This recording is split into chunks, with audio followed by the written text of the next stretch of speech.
যেভাবে গ্রেপ্তার হলেন মুন্নিশা। মতন কিছু চাটুকার সাংবাদিকদের ভূমিকার কারণে সাগরণী হত্যা হয়েছে। এই দেশের সেনাবাহিনী যখন পিলখানার হত্যাকাণ্ড হয়, পিলখানার হত্যাকাণ্ডের সর্বপ্রথম মিসগাইড সেনাবাহিনীকে আপনি করছেন। আপনার মিডিয়ার মাধ্যমে আপনারা যখন ভুল তথ্য দিচ্ছেন, আপনাদের মাধ্যমে সর্বপ্রথম সেনাবাহিনী মিসগাইড হয়েছে। ওই দিন পিলখানায় 57 জন সেনা অফিসার সেনাবাহিনী পিলখানায় হত্যাকাণ্ড ঘটে না। গুলজার আহমদ বুলবুল, শাকিলের মতন লোকজন ওই দিন সেনাবাহিনীতে হত্যাকাণ্ড ঘটে না, বিডিআর পিলখানার হত্যাকাণ্ড ঘটে না। এই হত্যাকাণ্ড যখন হয়, সর্বপ্রথম মিডিয়ার মধ্যে সর্বপ্রথম আপনি মিসগাইড করছেন।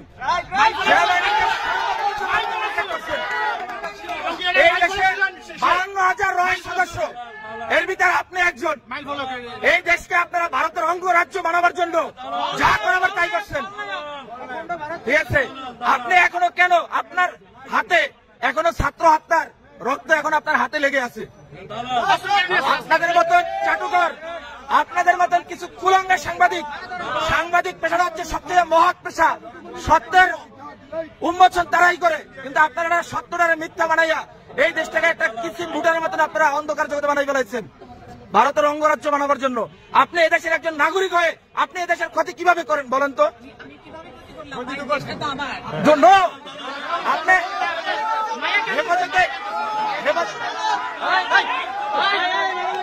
হেফাজতে ইসলামকে আপনারা কিভাবে ধ্বংস করে দিচ্ছেন বলেন? হেফাজতে ইসলাম নিয়ে আপনি মামুনুল হক সাবুদ্দিন নিয়ে আপনি জোনায়েদ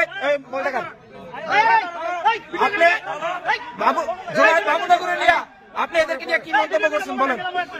এই দেশে হেফাজতে ইসলাম নিয়ে আপনার মন্তব্যগুলো কি? আমরা আপনার সমস্ত কিছু দেখছেন।